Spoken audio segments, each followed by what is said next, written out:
Space near the Outer Rim territories held nothing but darkness and distant stars. Most species avoided this region because pirates and slavers controlled these sectors. The UHNS Relentless moved through the void like a hunting shark scanning for threats. This destroyer belonged to humanity, a species the galaxy had only recently discovered and already feared. Rebecca Stone walked between crew stations, checking displays and monitoring systems. As captain of this vessel, she carried responsibility for 93 souls aboard.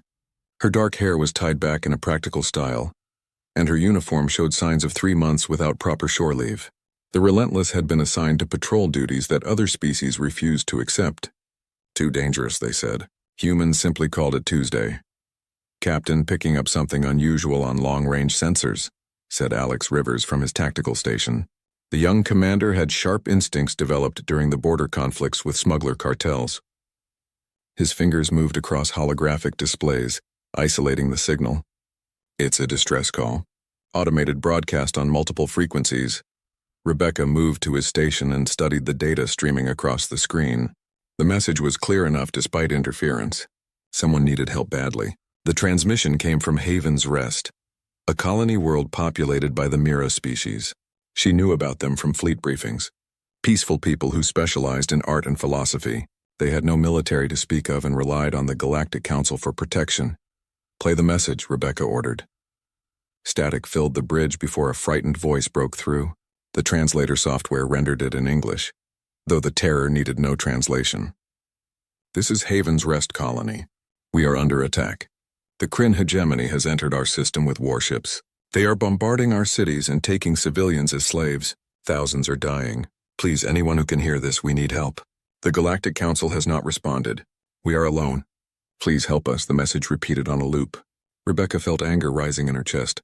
She had read reports about the Kryn, a slaving empire that terrorized weaker species for centuries. They took captives and sold them across the black market. The Galactic Council debated sanctions and sent strongly worded messages, but nobody actually stopped the Kryn. Nobody wanted to start a war. Distance to Haven's Rest?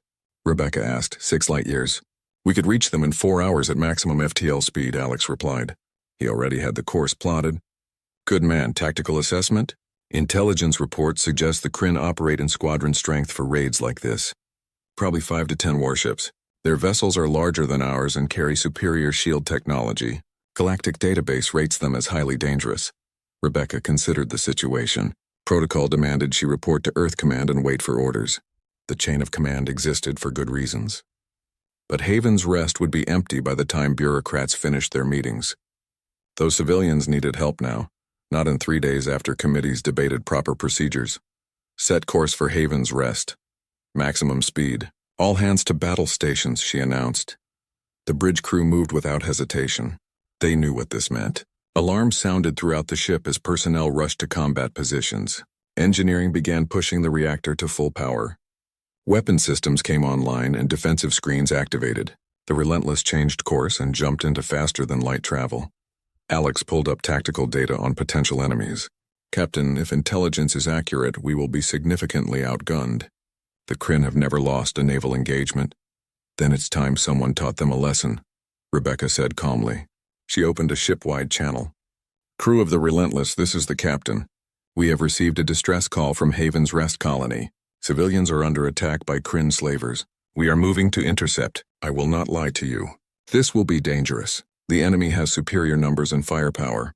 But those people down there are dying while the galaxy watches and does nothing. We are human. We do not abandon the innocent. We do not run from bullies, and we sure as hell do not let slavers operate without consequences. Man your stations. Do your jobs. And remember why we wear this uniform. Stone out.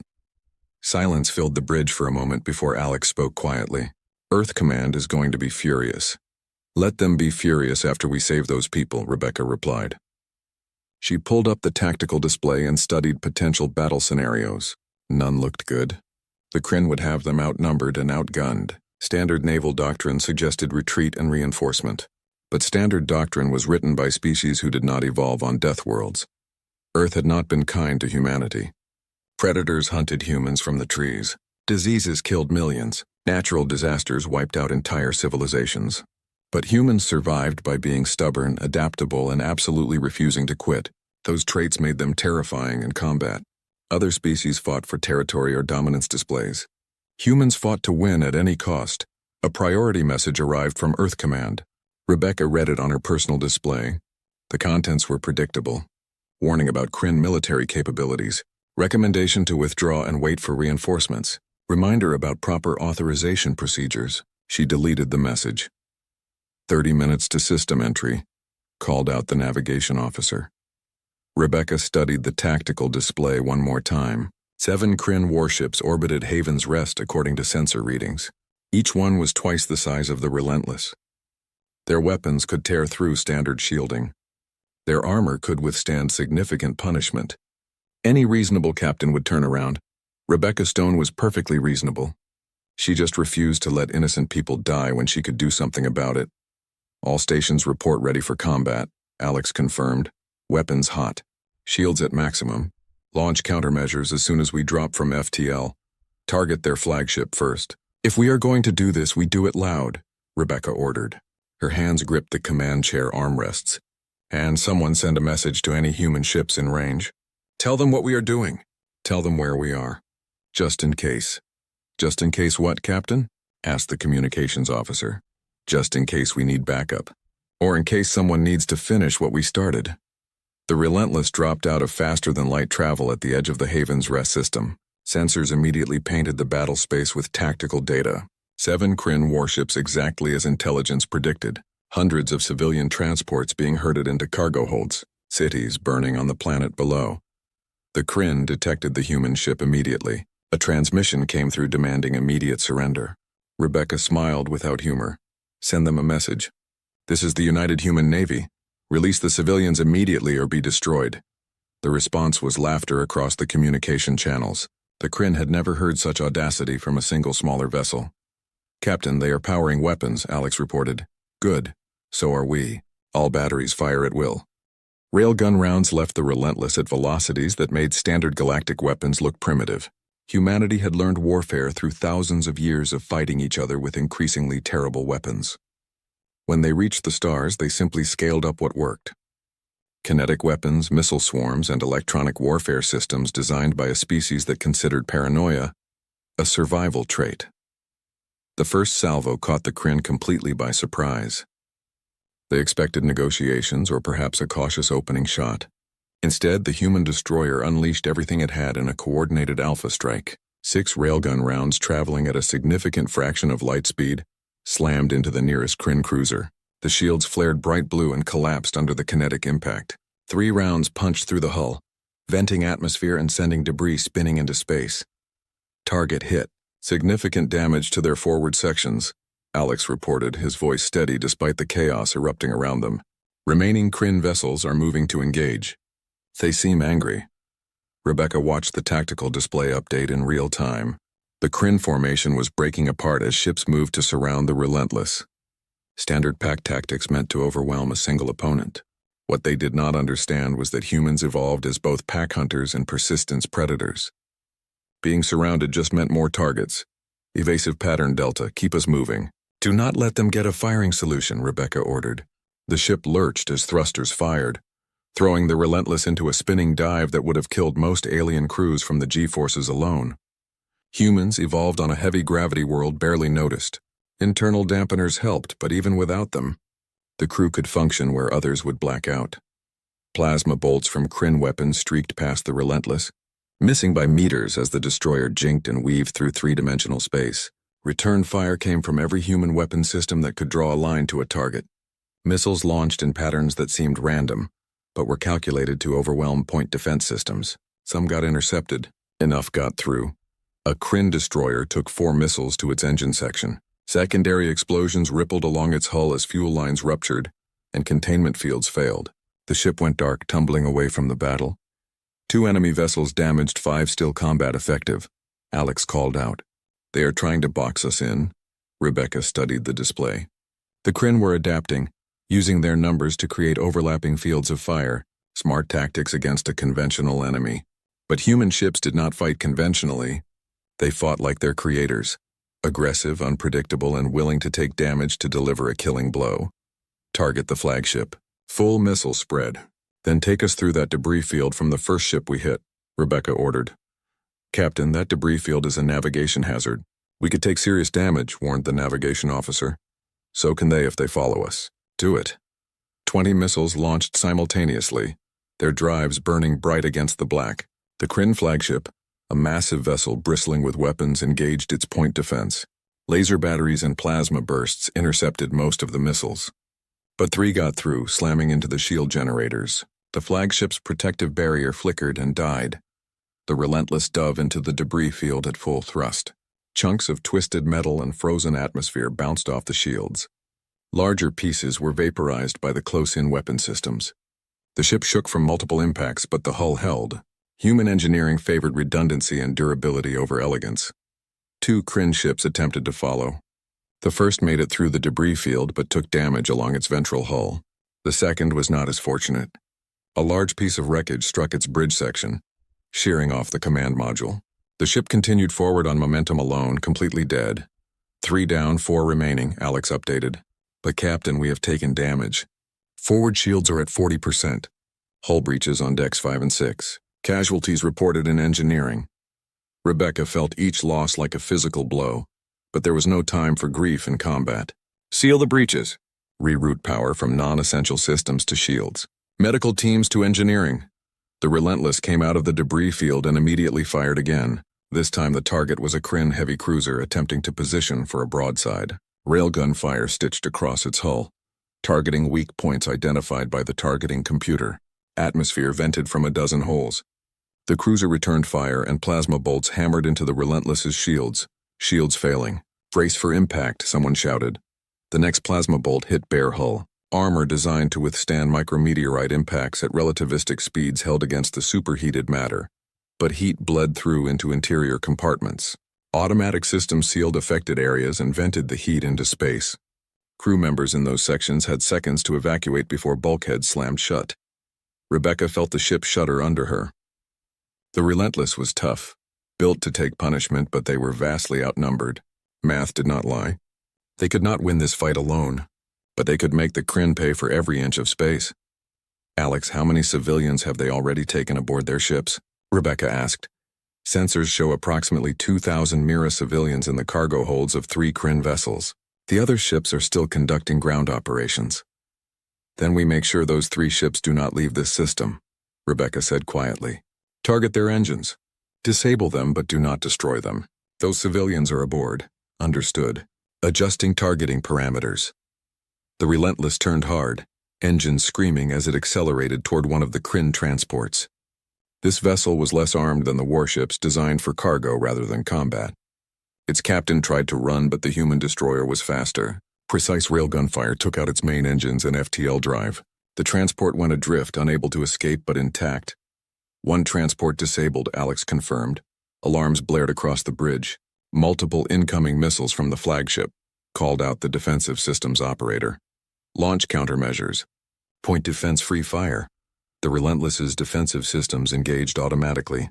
Lasers tracked and destroyed incoming missiles.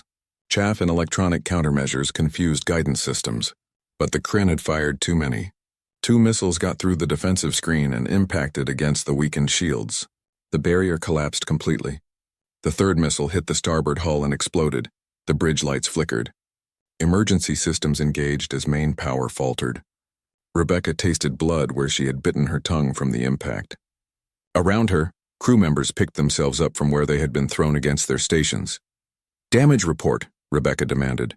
Starboard weapons offline. Main reactor operating at 60%. We have lost propulsion on the port thrusters. Hull breaches on multiple decks. We are venting atmosphere, Alex reported, his voice tight with pain. Blood ran down the side of his face from a gash above his eye, but his hands never stopped working the tactical controls. Rebecca pulled up the damage display. The Relentless was hurt badly. They had taken more punishment than any ship should endure and kept fighting, but there were limits even to human engineering. Can we still maneuver? She asked. Yes, but not at full capacity. Then we keep fighting. Target the flagship's engine core. I want that ship crippled. Captain, with respect, we should consider withdrawing. We have disabled 1 transport and destroyed 2 warships. That is more than anyone expected, Alex said carefully. Rebecca looked at the tactical display. 4 Kryn ships remained combat effective, including the flagship. Thousands of civilians were still in danger on the planet below. The Relentless was dying slowly but surely. Then long-range sensors detected something impossible. FTL signatures? Not 1 or 2. 17 separate contacts dropping out of faster-than-light travel at the system's edge. "Captain, you need to see this," Alex said, disbelief in his voice. "Those are human ship signatures. Multiple destroyers, cruisers, and 1 carrier. It is the UHN's Valiant." Rebecca felt hope surge in her chest. 17 human warships had just arrived. They heard the emergency broadcast. They came running without orders, without authorization, without hesitation. Because that was what humans did. "Incoming transmission from the Valiant," said communications. "Put it through." A voice filled the bridge, calm and authoritative. "This is Admiral David Park commanding the relief fleet. Relentless, you have done well. Now let us finish this.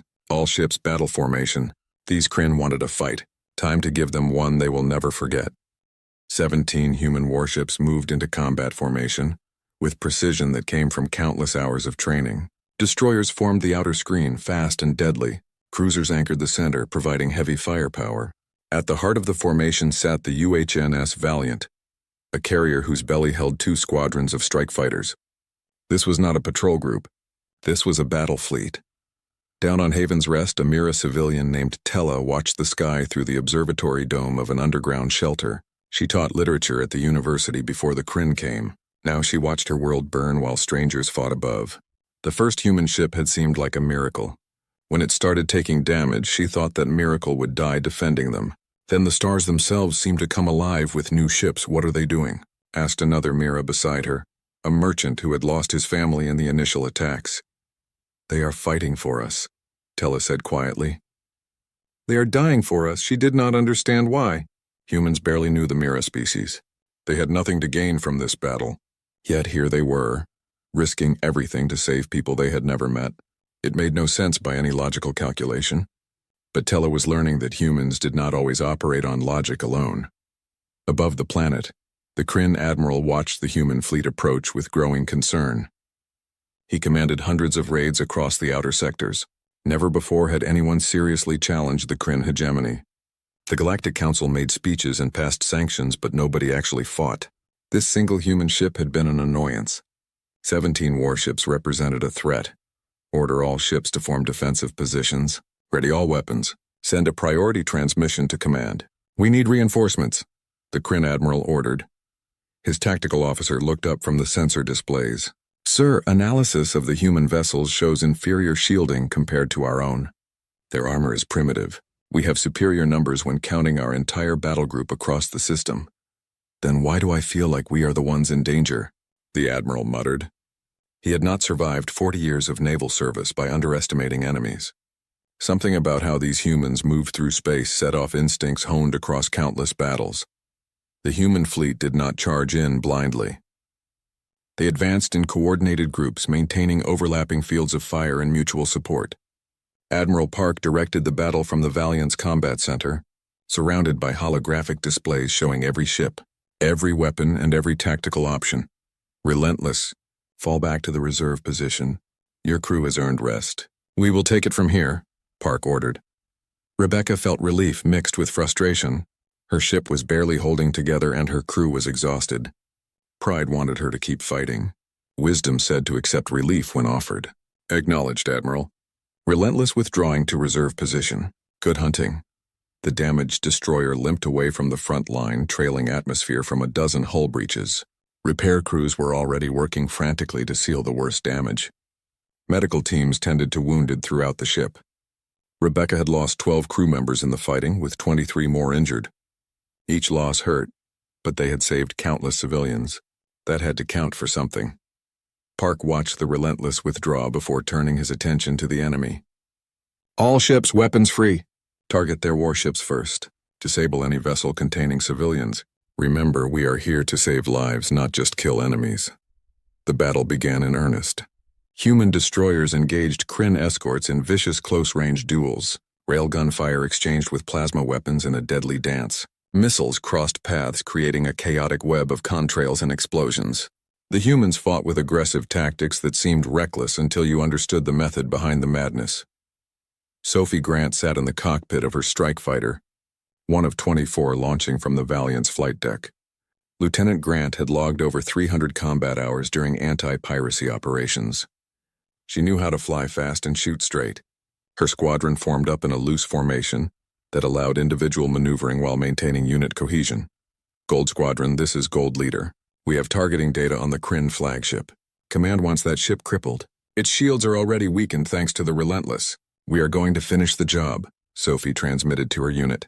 Copy that, Gold Leader. Let us show these slavers what human pilots can do, replied her wingman, a veteran named Rick Hayes. The fighters accelerated toward the flagship at speeds that would have torn apart less sophisticated craft. Human strike fighters were small, fast, and packed with weapons disproportionate to their size. They had been designed with one purpose: kill things much bigger than themselves. The Kryn flagship detected the incoming fighters and engaged point defense. Laser fire created a web of death in space. Plasma bolts tracked toward the small craft. But human pilots had reflexes sharpened by evolution on a world that tried to kill them daily. They jinked and weaved through the defensive fire with moves that looked impossible. Sophie rolled her fighter 90 degrees and dove under a stream of laser fire that would have vaporized her craft. She triggered her weapons and 6 missiles leaped from their launch rails. Her targeting computer tracked them toward the flagship's shield generators. 2 missiles died to point defense. 4 reached their target and exploded against already weakened shields. The flagship's protective barrier failed completely. 12 other fighters from Gold Squadron added their weapons to the attack. Missiles and railgun fire hammered into bare hull armor. Explosions rippled across the massive ship's surface. Gold Leader, sensors show their engine section is exposed. Recommend we take the shot, Rick called over the squadron channel. Negative. They have civilians in their cargo holds. We disable them, not destroy them, Sophie replied. She switched targets to the weapon batteries instead. Her fighter strafed along the flagship's length, pouring fire into turret emplacements and sensor arrays. Explosions blossomed in her wake. A Kryn cruiser tried to intercept the fighters, but the human destroyer UHNS Defiant engaged it first. The 2 ships exchanged fire at knife fight range. The cruiser had better shields. The destroyer had better armor. It became a brutal contest of who could deal more damage faster. The Defiant took hits that would have destroyed any other ship its size and kept fighting. Human damage control teams worked miracles keeping systems online. Park monitored the entire battle space, making adjustments as situations developed. He moved ships to support each other, concentrated fire on priority targets, and kept the Kryn off balance. The enemy had numbers, but humans had coordination born from months of joint training. Admiral, the flagship is severely damaged. They are attempting to withdraw, reported his tactical officer. Do not let them escape. That ship contains prisoners. Close in and disable their remaining engines, Park ordered. 3 human cruisers converged on the crippled flagship. Their combined firepower was overwhelming. Railgun rounds destroyed what remained of the Kryn ship's propulsion systems. Dead in space, unable to maneuver or fight, the flagship transmitted a surrender signal. They want to negotiate terms, said the communications officer. Park considered the request. Standard galactic warfare included elaborate protocols for surrenders and prisoner exchanges. Humans had learned those protocols but never quite embraced them. You did not negotiate with slavers, tell them this. Release every civilian aboard their vessels immediately. Shut down all weapons and prepare to be boarded. They get one chance. If they refuse, we destroy every ship in this system and sort out the survivors afterward, Park replied. The message was translated and transmitted. Silence followed for several long moments. Then, one by one, Kryn ships began releasing their captive civilians in escape pods and shuttles. Human ships moved to recover the freed prisoners, bringing them aboard for medical treatment and safety.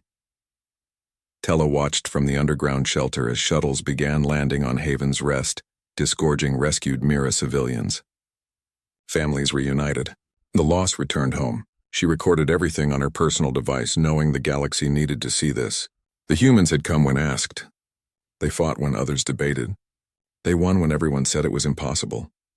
The remaining Kryn warships powered down their weapons and transmitted surrender codes. Human Marines prepared boarding parties to secure the vessels. The first battle was over. The Kryn hegemony had been defeated in open combat for the first time in centuries. But on the edge of the system, Automated monitoring stations detected something ominous. Faster-than-light signatures. Many of them. The fleeing Kryn ships from earlier in the battle had reached communication range and sent priority transmissions. They reported the defeat to Central Command along with a threat assessment on humanity.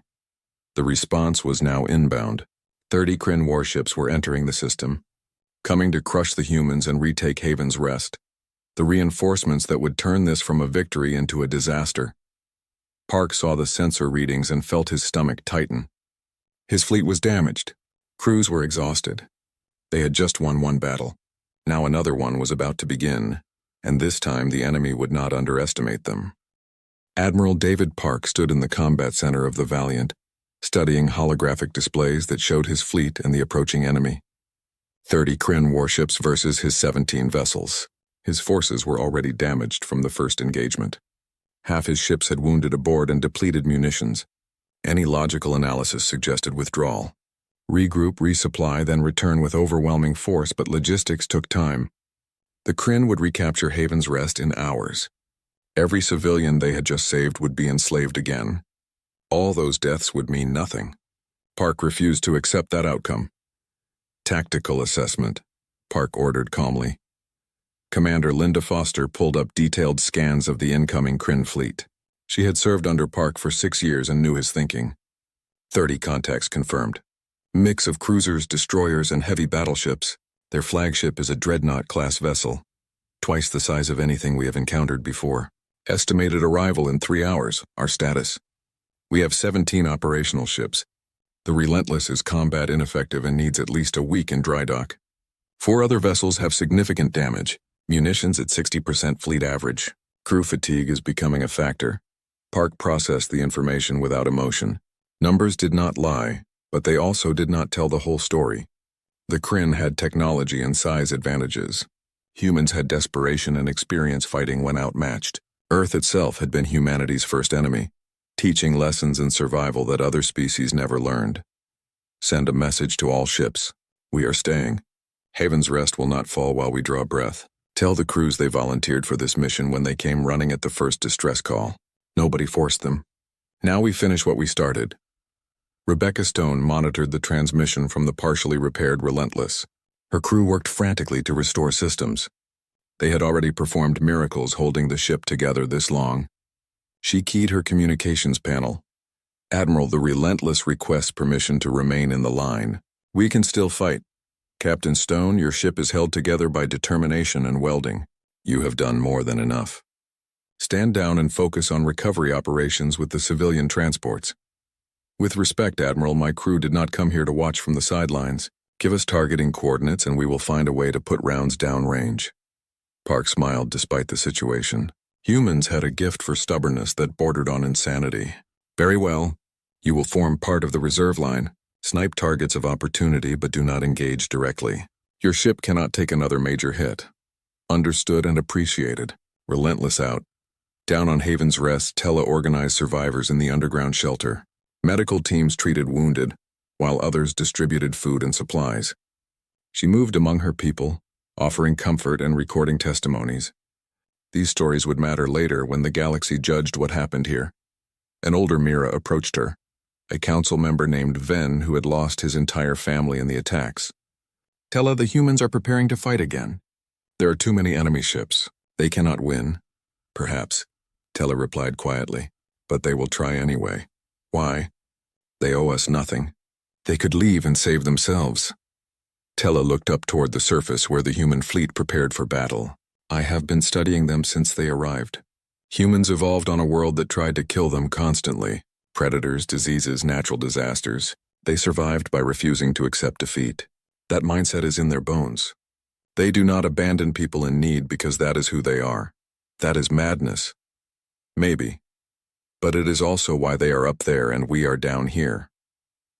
The 3 hours passed too quickly. Human ships moved into defensive positions around Haven's Rest, using the planet's gravity well and orbital mechanics to their advantage. They would make the Kryn come to them through carefully prepared kill zones. The enemy fleet dropped out of faster-than-light travel in perfect formation. The Dreadnought dominated the center, a massive vessel bristling with weapons. Its escort spread out in a battle wall that had crushed dozens of opposition forces over the centuries. The Kryn admiral transmitted on all frequencies. "Human vessels, this is Commander Threx of the Kryn hegemony. You have interfered with our operations and destroyed our ships. Surrender immediately and you may survive as our prisoners. Resist and we will annihilate every vessel in this system." Park took his time before responding, letting the silence stretch. "Commander Threx, this is Admiral Park of the United Human Navy. You came to Haven's Rest to enslave civilians. You murdered innocents and burned cities. We stopped you. Now you return looking for revenge. Here is our counteroffer. Leave now or share the fate of your predecessors." Laughter filled the communication channel. "Your arrogance is amusing. You are outnumbered and outgunned. What makes you think you can stand against the might of the hegemony?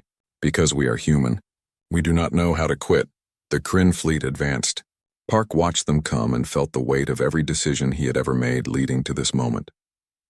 He had risen through ranks by being smart and careful.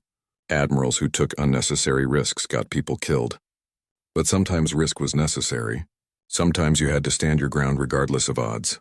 "All ships, this is Park. The enemy expects us to break and run.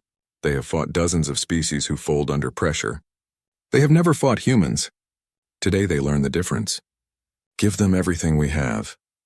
The human fleet opened fire first, not waiting for the enemy to reach optimal range. Missiles launched on ballistic trajectories, saving fuel for terminal maneuvers. Railguns fired at maximum velocity, accepting reduced accuracy for increased impact energy. The humans fought aggressively because defensive tactics favored the larger force. The Kryn returned fire with overwhelming volume. Plasma weapons lit up the void. Missiles crossed paths in intricate patterns. The battle became chaos within seconds. Ships maneuvered violently, trying to keep firing angles while avoiding incoming fire. Point defense systems worked constantly, burning out from overuse. The destroyer UHNS Defiant, already damaged from the first battle, took a direct hit from a Kryn battleship. The explosion tore through its engineering section, destroying the reactor. Power died throughout the ship. Life support failed. But before the Defiant went dark, its crew launched every remaining missile in their magazines.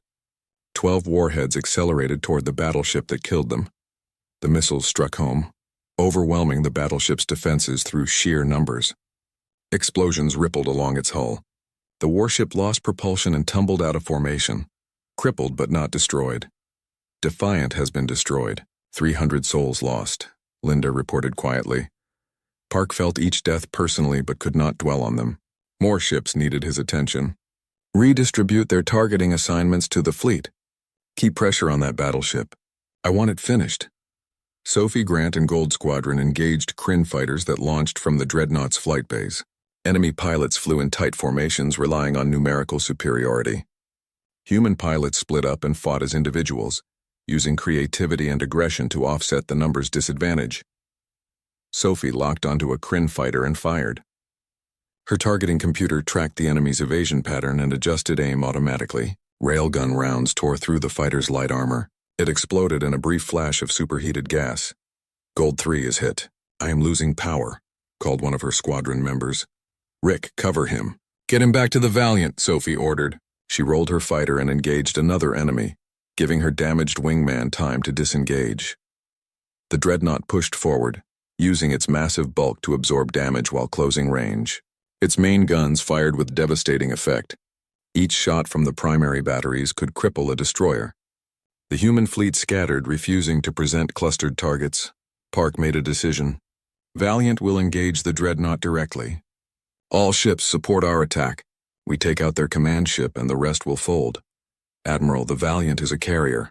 We are not designed for ship-to-ship combat at close range," Linda warned. "Then we improvise. Helm, full speed toward that Dreadnought. Weapons, target their bridge section. If we are going to do this, we do it decisively." The Valiant accelerated toward the enemy flagship, launching fighters to screen its approach while its own weapons opened fire. The Dreadnought turned to face this unexpected assault, bringing more guns to bear. The two ships raced toward each other on a collision course, both sides pouring fire into their opponent. Park gripped his command chair as the ship shook from impacts.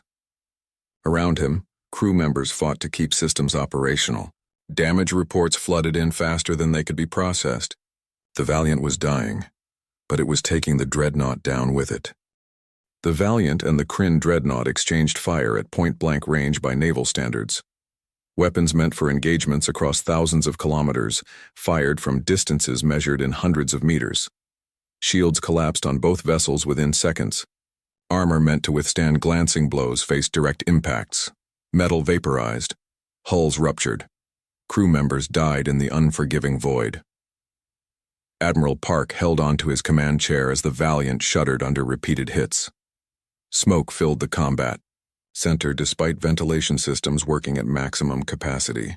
Emergency lighting cast everything in red shadows. Displays flickered and died as power systems failed throughout the ship. Reactor output dropping. "We cannot maintain this rate of fire," Linda shouted over the alarms. "Then reroute everything we have. Life support, non-essential systems, even gravity if needed. Pour it all into weapons," Park ordered. His voice remained calm, even as his world fell apart around him. The Valiant's main railgun fired one last time. The massive weapon drew so much power that lights across the ship dimmed to nothing. The round, a solid slug of depleted uranium traveling at a significant fraction of light speed, crossed the tiny distance between ships and struck the dreadnought's bridge section.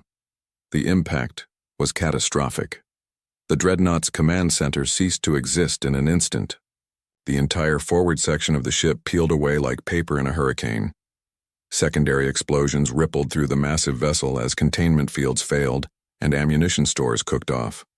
The pride of the Kryn fleet, a warship that had terrorized the outer sectors for decades, broke into 3 pieces.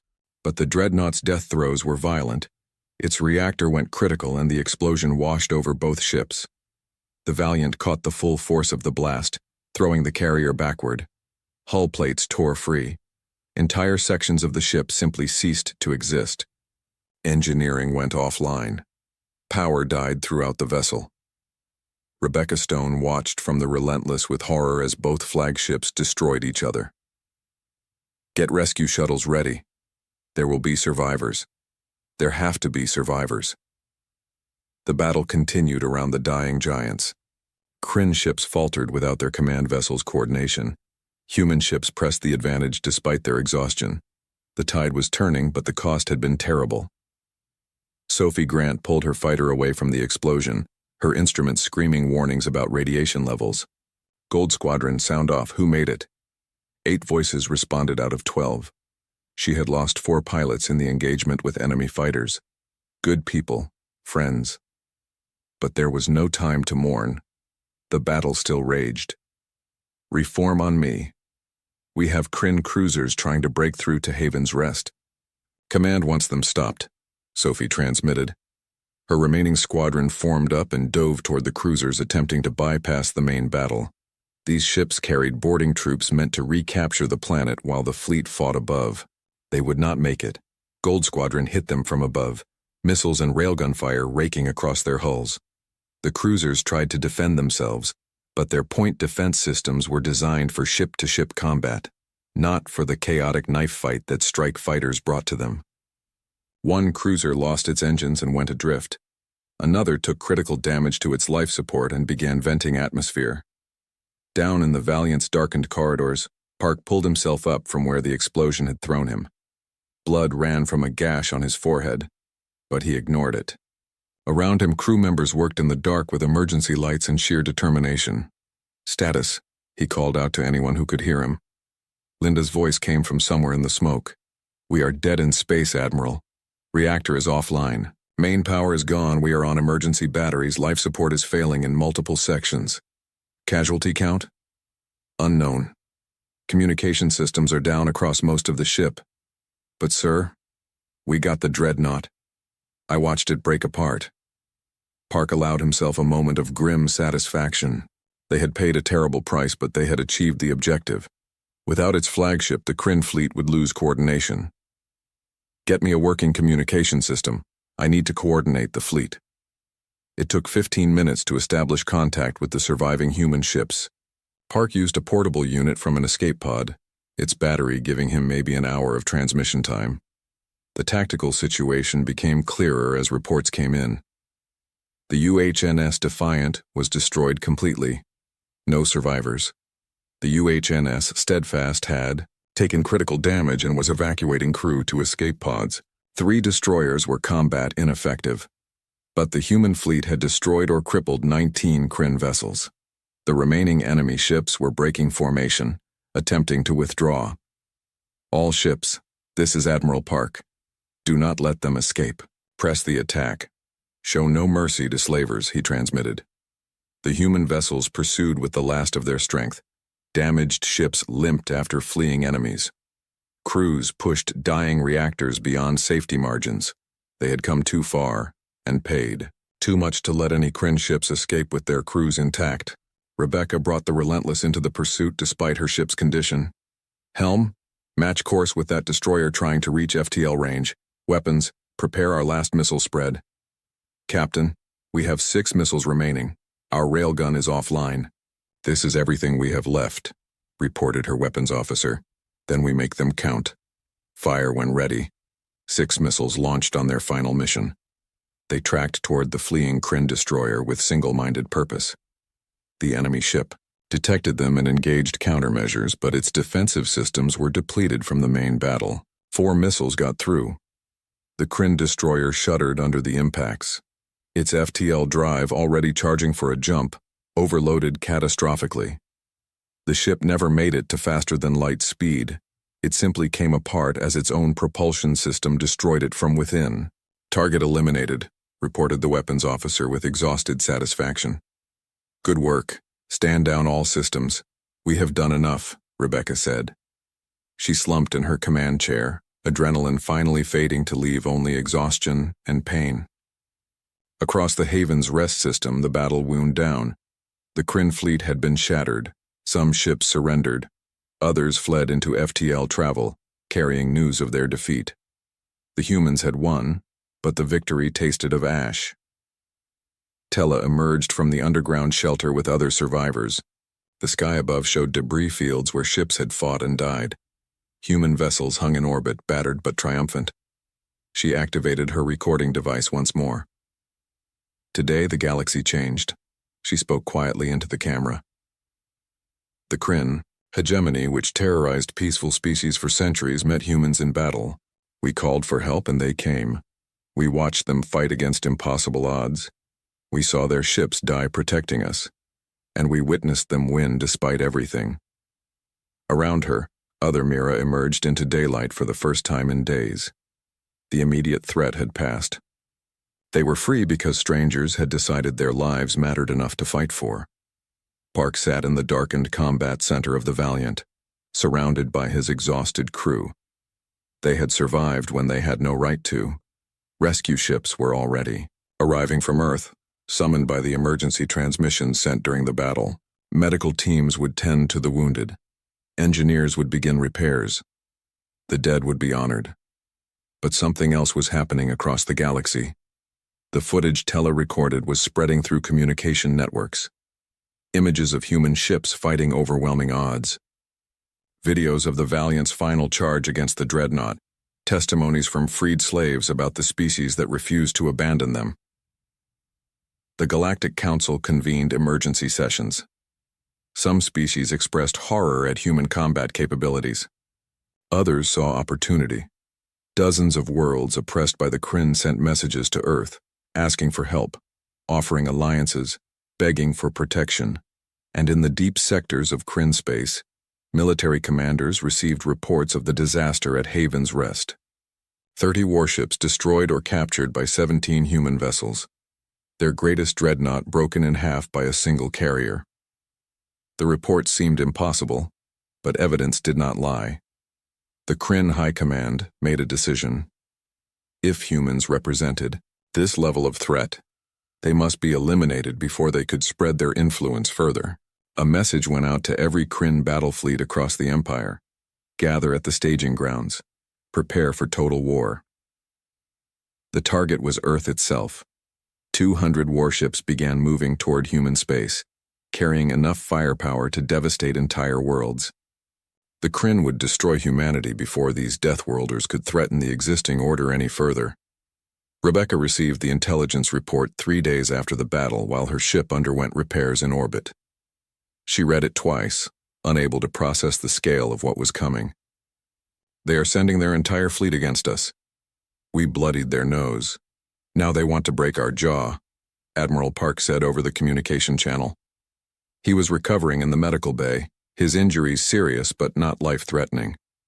Earth Command is already mobilizing. Every available ship is being pulled from other duties. They estimate we can have 100 vessels ready for combat within 2 weeks. That is still half their numbers. Yes, but we have something they do not. We have a cause worth dying for, and we have proven we can beat them when outmatched. Rebecca looked out at Haven's Rest below, seeing lights returning to the cities. Life continuing because humans had stood their ground. When does the fleet deploy? As soon as repairs are complete. We are not waiting for them to reach Earth.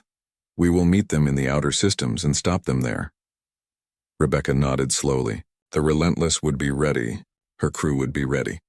They had learned that victory was possible even against terrible odds. Now they would have to prove it again on a larger scale. The real war was just beginning. 3 weeks after the battle at Haven's Rest, humanity assembled the largest war fleet in its history. 107 warships gathered at the edge of the outer systems, preparing for a confrontation that would determine whether humans remained free or became extinct. Every available vessel had been pulled from patrol duties, training missions, and even exploration assignments.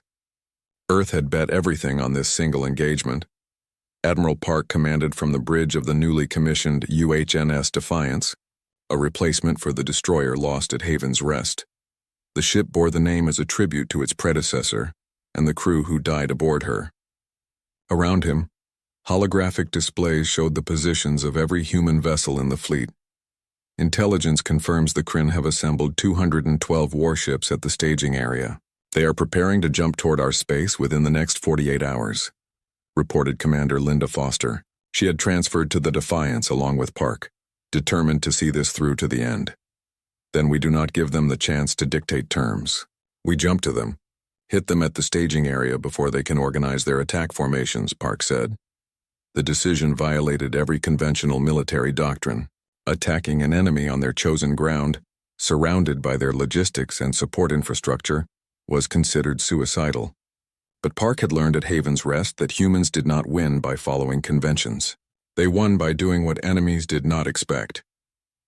Rebecca Stone stood on the repaired bridge of the Relentless, now designated as a command vessel for one of the fleet's squadrons. Her crew had worked miracles getting the destroyer combat ready in just 3 weeks. New armor plates covered the worst damage. Replacement weapons filled empty mounts. Fresh crew members replaced those lost in the previous battle. All squadrons report ready for fleet action. She transmitted to Park. Acknowledged. Prepare for jump in 30 minutes. Remember what we are fighting for? The Kryn want to destroy Earth. They want to eliminate us because we dared to stand up to their tyranny. Today we show them why that was a mistake.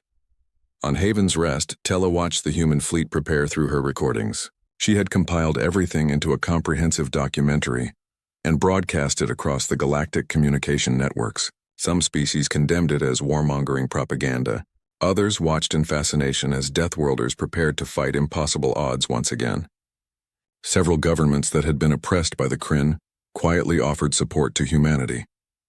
The Mira Council officially declared alliance with Earth, pledging their industrial capacity and resources to the war effort. It was a symbolic gesture more than practical help, but it meant everything to the humans preparing to risk their lives. The human fleet jumped in perfect synchronization, vanishing from normal space and reappearing light years away at the Kryn staging grounds. The appearance of over 100 warships caught the Kryn by complete surprise. Their vessels were scattered across the system in refit positions, many with crews on shore leave or conducting maintenance. All ships engage. Target priority. Anything with active weapon systems. Disable their command structure first, Park ordered. The human fleet split into attack groups, each targeting different sections of the Kryn staging area. Missiles launched in massive salvos. Thousands of warheads tracking toward scattered enemies. Railgun batteries opened fire at maximum range. The Kryn scrambled to respond, but they had been caught unprepared. The first wave of attacks devastated the Kryn formation.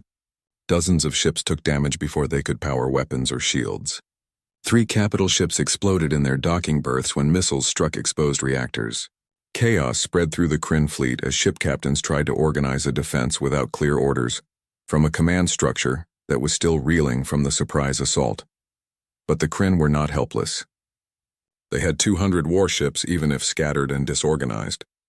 As the initial shock wore off, they began to fight back. Concentrated plasma fire converged on human vessels. Kryn destroyers formed hunter groups and pursued isolated targets. The battle devolved into a massive brawl with no clear lines or formations. Sophie Grant led Gold Squadron through the chaos, hunting for targets of opportunity. Her fighters engaged Kryn strike craft launching from carriers trying to reach safe distance. The dogfights were vicious and personal, individual pilots dueling at speeds that would crush most organic beings. Gold 2, on your 6, Sophie transmitted, rolling her fighter to line up a shot on an enemy pursuing her wingman. Her railgun fired in short bursts, rounds tracking across space to intersect with the Kryn fighter's flight path. The enemy exploded in a brief flash. Thanks. Lead. These guys are good, replied Rick Hayes, pulling his fighter into an impossible turn that would have torn a less sophisticated craft apart. Good does not matter. We are better. Stay on them. The destroyer UHNS Steadfast, repaired after its damage at Haven's Rest, found itself surrounded by 3 Kryn cruisers attempting to overwhelm it through coordinated fire. Instead of retreating, the Steadfast captain ordered a charge directly at the closest cruiser. The unexpected aggression startled the Kryn long enough for the destroyer to close range and unleash a full broadside into the cruiser's weak points. The Kryn vessel staggered under the assault. Its shields collapsing, the Steadfast did not relent, continuing to pour fire into its target until the cruiser's reactor containment failed. The explosion provided cover for the destroyer to break away from the other 2 cruisers. Park monitored the entire battle from the Defiance, making tactical adjustments as situations developed. The surprise attack had given them an advantage, but now it became a question of endurance. Could the human fleet destroy enough Kryn ships before their own losses became unsustainable? Admiral sensors detect a Kryn supercarrier launching additional fighters. Their strike craft are beginning to overwhelm our squadrons, Linda reported. Then we remove the carrier, mark it as priority target, and transmit coordinates to all cruisers in range. Concentrated fire on my command. 6 human cruisers adjusted their positions, their weapons targeting the massive carrier attempting to hide behind escort vessels. The carrier was 3 times the size of the Valiant and carried over 200 strike fighters. Destroying it would shift the balance of the battle significantly. All ships fire, Park ordered. Railgun rounds converged on the carrier from multiple angles. The escort ships tried to intercept, but there were too many incoming projectiles. The carrier's shields flared under the kinetic impacts before failing completely. Subsequent rounds tore through the hull, shredding internal structures. Hangars exploded as munitions cooked off. The carrier broke apart in a cascading series of explosions that destroyed 2 nearby escort vessels. The loss of the carrier hurt Kryn morale visibly. Their formations became more defensive, ships pulling back to consolidate rather than pressing attacks. Park recognized the shift immediately. All squadrons, press forward. They are breaking. Do not give them time to reorganize. The human fleet surged forward with renewed aggression. Ships that should have withdrawn for repairs continued fighting. Crews pushed beyond exhaustion kept their stations. Humanity fought with the desperation of a species facing extinction and the confidence of warriors who had already proven they could win. Rebecca brought the relentless through a gap in the Kryn lines, targeting a command ship attempting to rally scattered vessels. Her railgun batteries fired in a continuous stream, overwhelming the command ship's defenses through sheer volume. The target went silent, adding to the chaos in Kryn communications. Slowly, inexorably, the tide turned completely. The Kryn had started with superior numbers but inferior positions. The humans leveraged their surprise attack into a decisive advantage. One by one, Kryn ships were destroyed, captured, or forced to retreat. The staging area that was supposed to launch an invasion of Earth became a graveyard. After 6 hours of continuous combat, the remaining Kryn vessels attempted to withdraw. Less than 80 ships escaped into faster-than-light travel, fleeing the system in disorder. Over 100 warships had been destroyed or captured. The Kryn hegemony's military power had been shattered in a single day. The human fleet held the field, battered but victorious. They had lost 18 ships with thousands of casualties, but they had achieved something the galaxy thought impossible. They had defeated the Kryn in open battle and destroyed their capacity to wage war. Park sat in his command chair, exhausted beyond words. They had won. Earth was safe. But the victory felt hollow when he thought about the price. Thousands of human lives lost, ships destroyed, families shattered by grief. Admiral, we are receiving transmissions from multiple sources. Other species are asking for our help against their oppressors.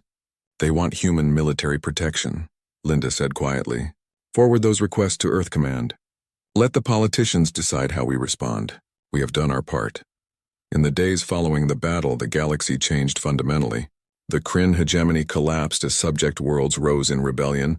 Without military power to enforce their rule, the slaving empire dissolved into civil war. Other aggressive species reconsidered their plans when they saw what humans were capable of doing. The Galactic Council convened emergency sessions to discuss humanity's role in galactic affairs. Some species advocated for restrictions on human military activity, fearing what these Deathworlders might do with their proven capabilities. Others pushed for formal alliances, recognizing that humans were the only species willing to actually fight against tyranny rather than just debate it. Tella stood before the council as a representative of Haven's Rest and the freed worlds.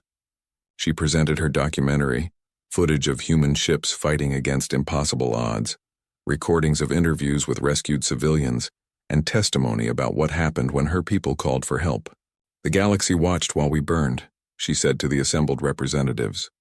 The council debated proper procedures while we died. But humans heard our call and came running. They did not ask about trade agreements or political advantages. They did not require treaties or guarantees. They simply came because it was the right thing to do. The galaxy should be thankful Earth exists. More importantly, the galaxy should learn from them. Sometimes words are not enough. Sometimes you must stand up and fight for what is right, regardless of cost. Her speech spread across communication networks, sparking debates and discussions throughout civilized space. Public opinion shifted dramatically. Humans were no longer seen as dangerous primitives to be feared. They became protectors to be respected and allies to be sought. Rebecca stood on the observation deck of the Relentless, looking at Earth in the distance. The ship had returned home for proper repairs after the battle. She thought about everything that had happened since that first distress call from Haven's Rest. So many lives lost, so much sacrifice, but also so much gained. Admiral Park joined her at the window, his arm still in a sling from injuries sustained in the battle. 17 species have requested formal military alliances. 20 more have sent diplomatic missions. Earth Command is being overwhelmed with requests for help. Are we going to respond? Rebecca asked. We are going to do what we have always done. Stand up for those who cannot stand up for themselves. Fight when fighting is necessary. Protect the innocent, just perhaps with a bit more planning and support than we had at Haven's Rest. Rebecca smiled slightly. So we are officially becoming the galaxy's protectors. Someone has to be. Might as well be us. In the weeks and months that followed, humanity established defense pacts with dozens of species. Human warships began patrolling sectors previously terrorized by slavers and pirates. Military advisors trained other species in combat tactics. The age of the Deathworlders had truly begun. On Haven's Rest, a monument was erected in the capital city. It showed a human soldier standing protectively over a Mira child, symbolizing the bond forged in battle. The inscription was simple but powerful. They heard our call. They came when needed. They fought when others would not. In our darkest hour, the Deathworlders stood with us. May we never forget their sacrifice. The galaxy had learned a crucial lesson. Humanity was capable of terrible violence when necessary, but they wielded that violence in defense of the weak rather than exploitation of them. Other species might have better technology or longer histories, but humans had something equally valuable: the willingness to stand against injustice regardless of personal cost. The Kryn had wanted to eliminate humanity before they could spread their influence. Instead, they had created a legend. Stories of the Battle of Haven's Rest passed into galactic mythology. Songs were written about the fleet that refused to retreat. Children across 100 worlds grew up hearing about the Deathworlders who came when called. And somewhere in deep space, the UHN's Relentless continued its patrol, ready to respond to the next distress call. Because that was what humans did. They heard the cries for help, and they came running. The marble floors of the Galactic Council chamber reflected lights from 1,000 worlds. Ambassadors from 70 different species filled the curved rows of seats. their forms ranging from floating gas clouds to crystalline beings that hummed with energy. At the center podium, Richard Hayes adjusted his simple black suit and cleared his throat. He had traveled 3 months through hyperspace to reach this place, carrying humanity's hope for peaceful contact with the greater galaxy. Honorable council members, Richard began, his voice steady despite knowing that every word would be analyzed by billions across the stars. Earth seeks only friendship and trade. We offer our medical knowledge, our agricultural techniques, and our cultural exchange. In return, we ask for the same respect you grant to any sovereign world. A rippling laugh echoed through the chamber. High Commander Toril of the Drenix Empire rose from his seat, his forearms spreading wide in a gesture of mockery. His reptilian face twisted into what might have been a smile, revealing rows of sharp teeth. The Drenix were the galaxy's dominant military power, controlling 40 systems and commanding fleets that had crushed a dozen rebellions. Respect? Toril's voice boomed through translators. You come from a Class 12 Deathworld human. Your planet tried to kill your species for millions of years. You live under crushing gravity. Your atmosphere is poison to most civilized races. Your star bombards you with radiation, and you ask us to treat you as equals. Other council members shifted in their seats. Some looked uncomfortable, but none spoke up. The Drenix Empire was too powerful to challenge over a single primitive world. Richard felt his jaw tighten, but kept his expression neutral. Those challenges made us strong, Commander. We have survived ice ages, plagues, predators, and yes, even ourselves. We know the value of life because we have fought so hard to preserve it. Strong? Toril descended the steps toward Richard, his scaled feet clicking on the marble. I have read your species' history. You wage war on each other constantly. You split atoms to create weapons. You poison your own air and water. You are savages playing at civilization. We were, Richard admitted, but we learned, we united. For 200 years, Earth has known peace among its own people. We ended hunger, cured diseases, and reached for the stars. We did all this because we understand what it means to survive against impossible odds. Toril stopped just meters away, towering over the human ambassador. You understand nothing. Your petty conflicts are children's games compared to true galactic warfare. Your primitive rockets are toys. Your weapons are antiques. And yet you dare to demand territorial rights? To claim sovereignty over your system? We claim what is ours by right, Richard said quietly. We ask only to be left in peace. Peace. Toril turned to address the council. The human speaks of peace, but his species knows only war. They have never faced true power. They have never seen what happens when a real military force decides to take what it wants. He turned back to Richard. I will make you an offer, human. Submit your world to Drenix protection. Pay tribute. Accept our governors. In exchange, we will allow your species to survive. And if we refuse, then we will pacify your world. We will dismantle your primitive fleets. We will occupy your cities, and you will learn the price of defying the Drenix Empire. Toril's eyes gleamed with certainty. It will take perhaps 1 week, maybe less. Richard looked around the chamber. He saw fear in some faces, indifference in others, and calculation in the rest. No one would help Earth. The galaxy operated on power, and humanity was seen as powerless. Commander Toril, Richard said carefully, I strongly advise you to reconsider. You do not understand what you're proposing. I understand perfectly. You are weak. We are strong. This is the law of the galaxy. No. Richard's voice hardened. You understand nothing about Earth. You see our gravity as a curse, but it made our bones dense and our muscles powerful. You see our violent history as savagery, but it taught us how to fight and win against impossible odds. You see our world as a death trap, but it forged us into survivors. He paused. Every human child learns combat training. Every adult knows how to handle weapons. Every city has defenses. We spent 10,000 years learning how to kill each other. And then we spent 200 years preparing for the day when something from the stars might threaten us. Toril laughed again. And this time the whole council joined him. You threaten me? You threaten the Drenix Empire? I warn you, Richard corrected. There's a difference. We don't want war, Commander. We desperately don't want war. But if you bring war to our doorstep, you will discover why we call ourselves the children of Earth. You'll learn why our world spent 4 billion years trying to kill us and failed. Then you refuse our generous offer?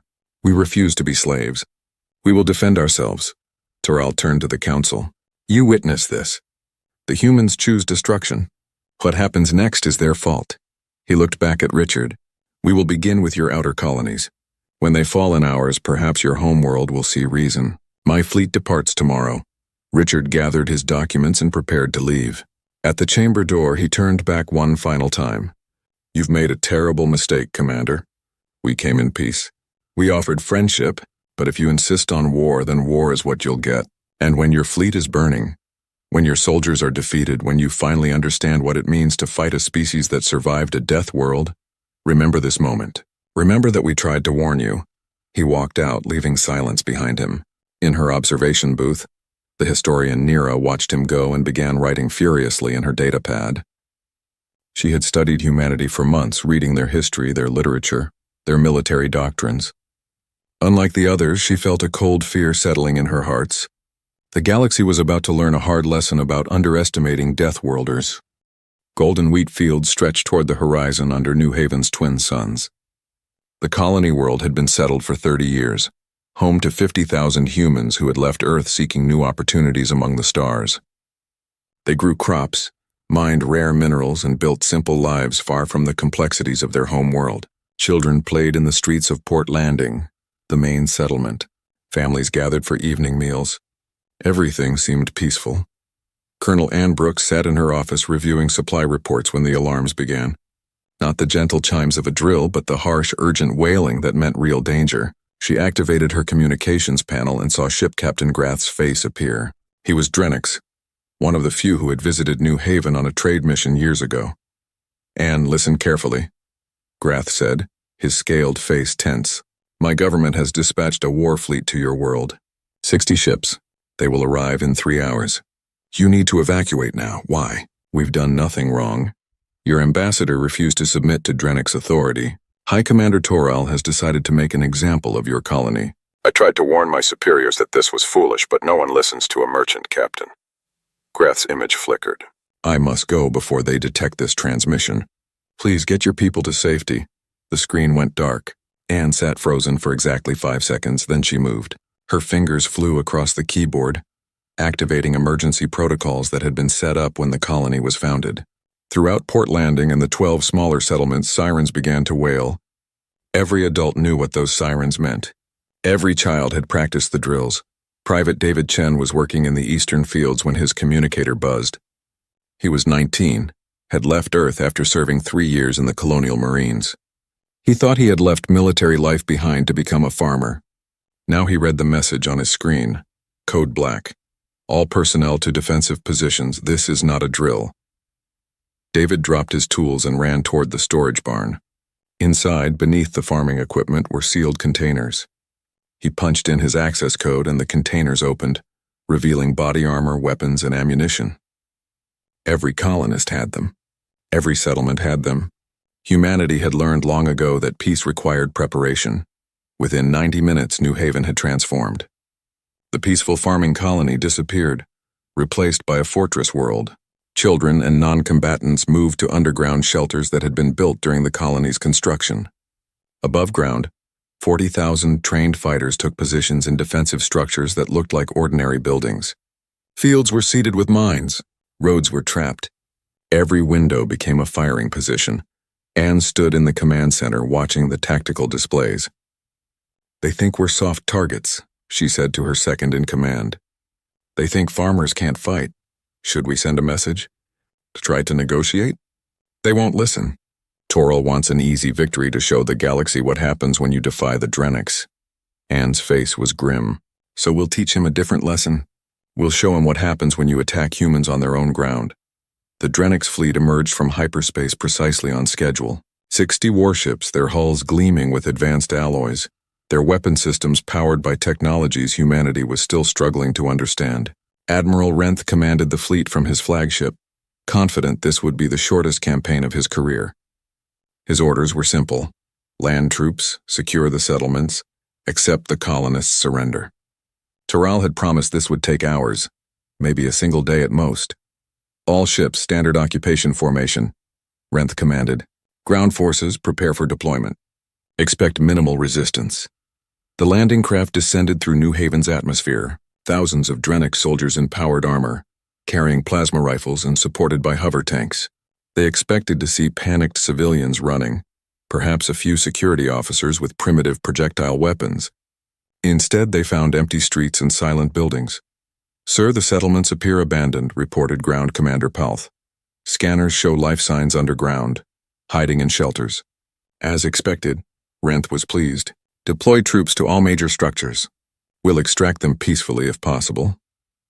The first Drennick soldier stepped onto the main street of Port Landing and triggered a mine that had been buried beneath the pavement.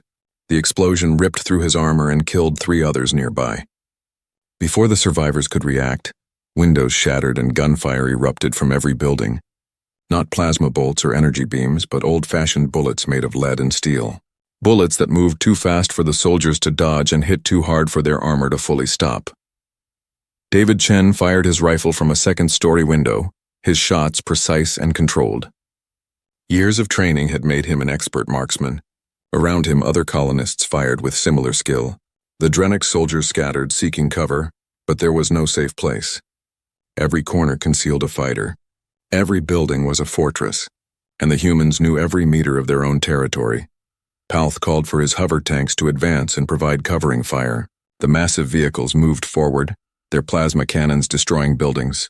But as the lead tank crossed an intersection, a human fighter emerged from underground, fired a rocket launcher at point-blank range, and disappeared back into the tunnels before the tank exploded. The explosion destroyed 2 more tanks behind it.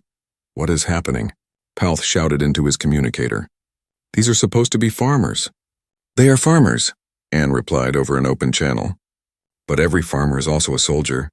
Every parent is also a warrior. That's what it means to be human. We learn to grow food and we learn to fight. Welcome to New Haven, Commander. Let me show you our hospitality." The battle raged for 18 hours. The Drennicks had superior technology and greater numbers, but the humans had terrain advantage, superior training, and something the aliens hadn't expected: absolute determination.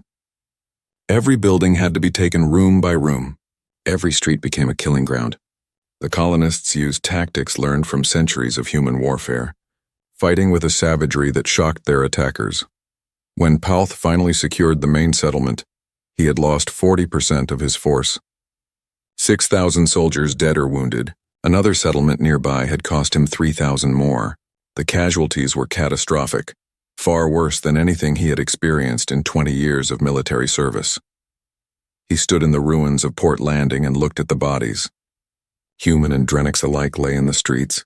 The colonists had fought to the last defender before retreating to secondary positions. Underground tunnels allowed them to escape and regroup. Even in defeat, they had inflicted terrible damage. Palth sent his report to Admiral Renth with shaking hands. The humans fought like demons. This was supposed to be an easy pacification. Instead, it is a bloodbath. We need reinforcements. Above the planet, Renth read the report with growing horror. He contacted High Commander Toral immediately. "Sir, we have a problem. The colonists are not surrendering. They are fighting with extraordinary skill and determination. Our losses are unacceptable."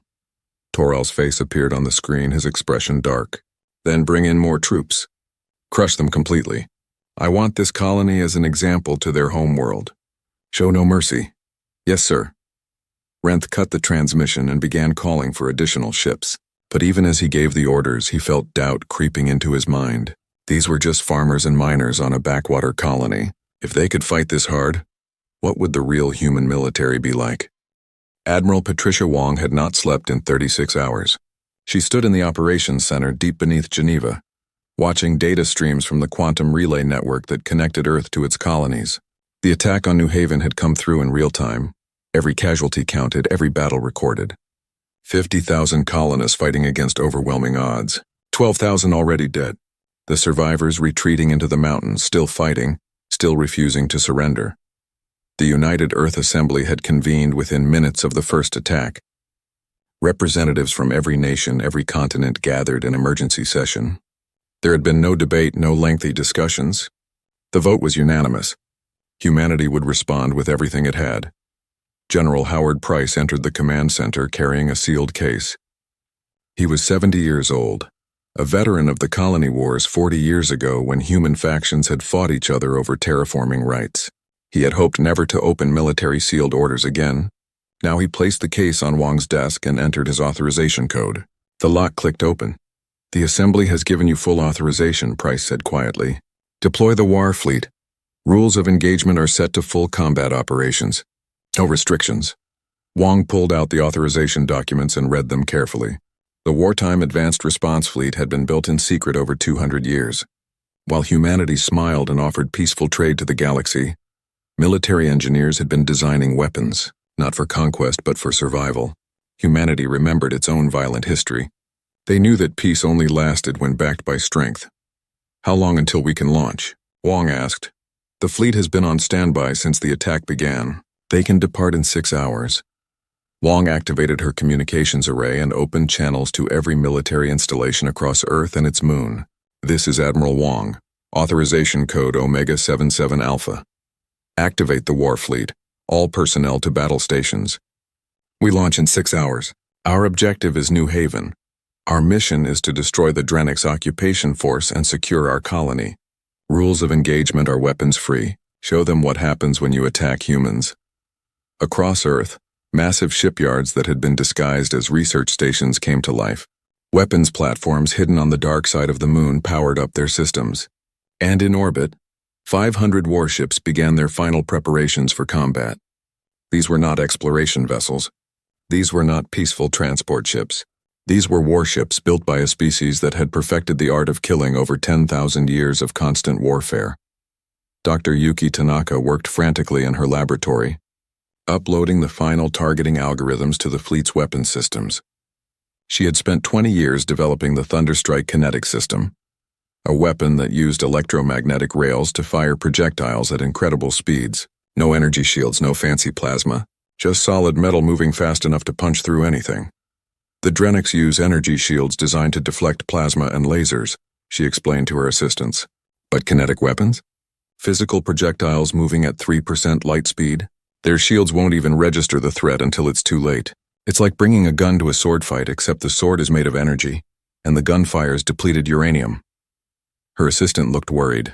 What if their armor is too strong? Yuki laughed without humor. We've been testing this against every known material in the galaxy. Nothing stops a Thunderstrike round, nothing. In orbit, the flagship UESS Defiance powered up its main engines.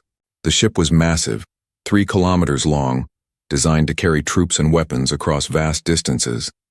Admiral Wong transferred her command to the ship's bridge, surrounded by veteran officers who had trained for this moment their entire careers. Lieutenant James Park sat in his fighter cockpit, running through pre-flight checks. He was 24 years old, top of his class at the academy, trained in zero-gravity combat and high-speed maneuvers. His fighter was small and fast, equipped with missiles and railguns. Around him, 300 other fighters prepared for launch, organized into squadrons with practiced efficiency. In the Marine barracks, Sergeant Linda Torres assembled her platoon. 45 men and women, all wearing powered armor that amplified their already formidable strength. They carried weapons designed for boarding actions, close quarters combat in the corridors of enemy ships. Every Marine had trained in hard vacuum operations, fighting in conditions that would kill most species in seconds. Listen up, Linda addressed her troops. The Drenix think we're weak because we come from a heavy gravity world. They think our bodies are fragile. They've never fought humans in zero gravity, where our muscle density gives us an advantage. They've never experienced boarding actions against an enemy that can hold their breath for 5 minutes and fight in hard vacuum without immediately dying. We're going to teach them that Deathworlders don't just survive our planet. We thrive in conditions that would kill anyone else. As the final countdown began, Richard Hayes sent a message from the Galactic Council.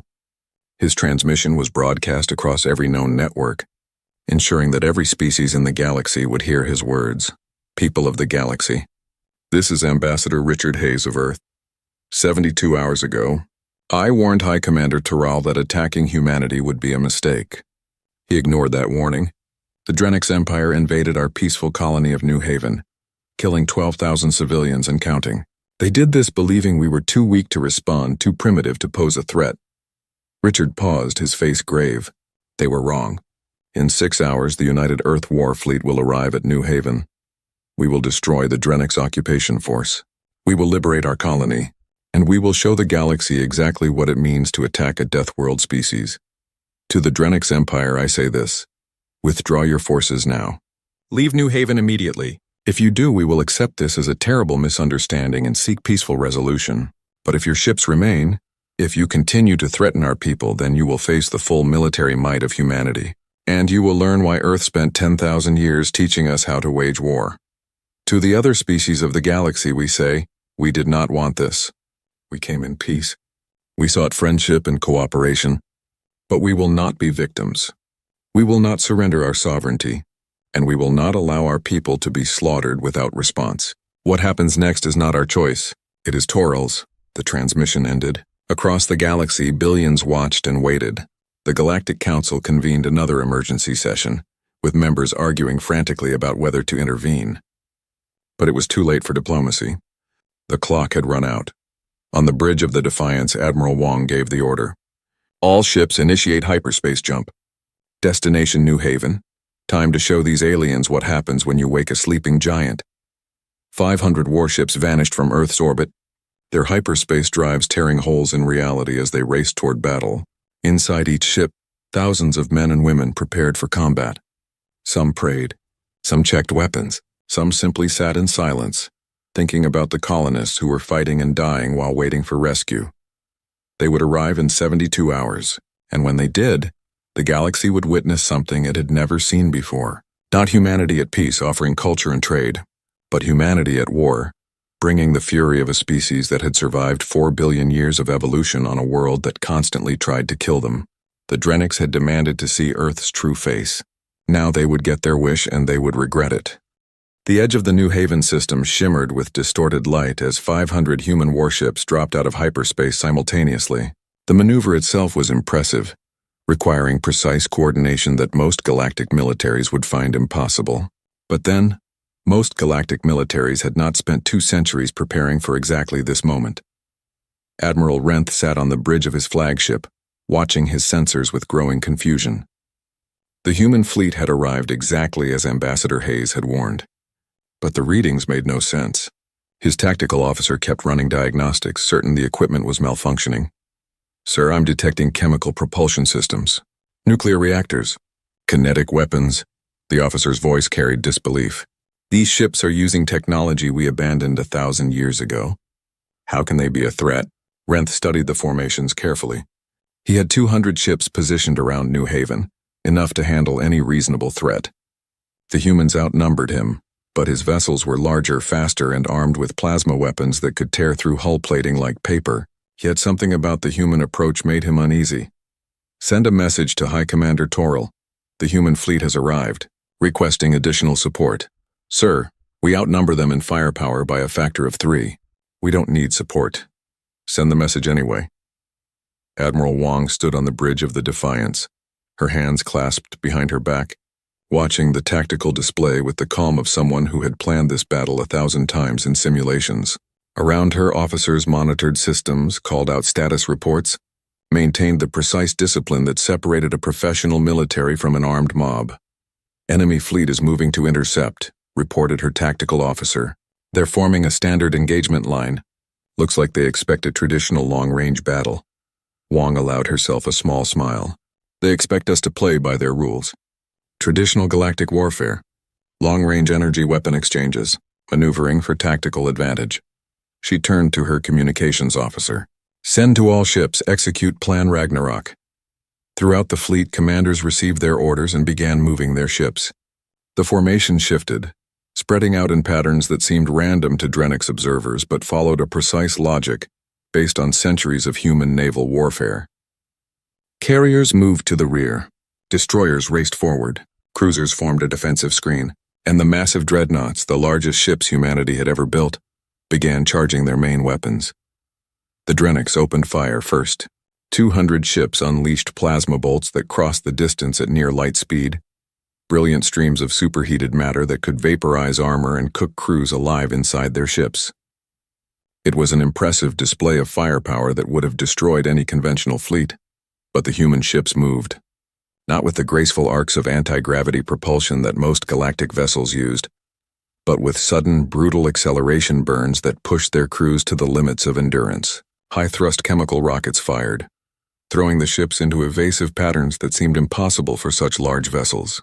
Point defense systems tracked incoming fire with computer precision, launching interceptor missiles and deploying chaff clouds that disrupted the plasma streams.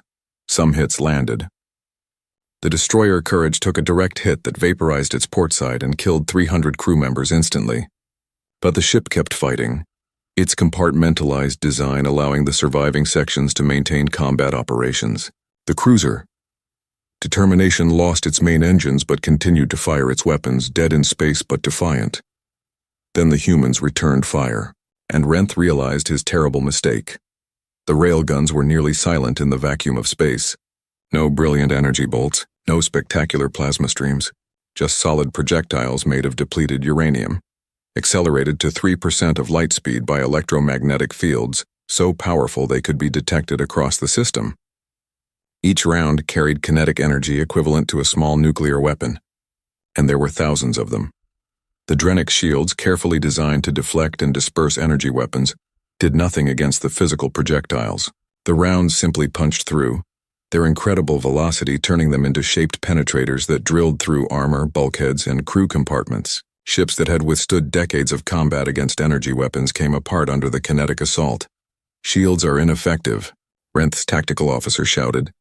"The projectiles are passing through like we have no defenses at all. Evasive maneuvers. All ships scatter formation." But the human targeting systems had been designed by a species that had learned to hit moving targets on a rotating planet with an atmosphere. In the clear vacuum of space with computer assistance, they rarely missed. The Drennic ships tried to evade, but their anti-gravity drives, while fast, followed predictable curves. The human computers calculated trajectories, led their targets, and fired with mechanical precision. Lieutenant James Park launched from the Defiance along with 300 other fighters. The small craft accelerated at 12 gravities, a force that would have killed most galactic species but only made the human pilots grunt against their restraints.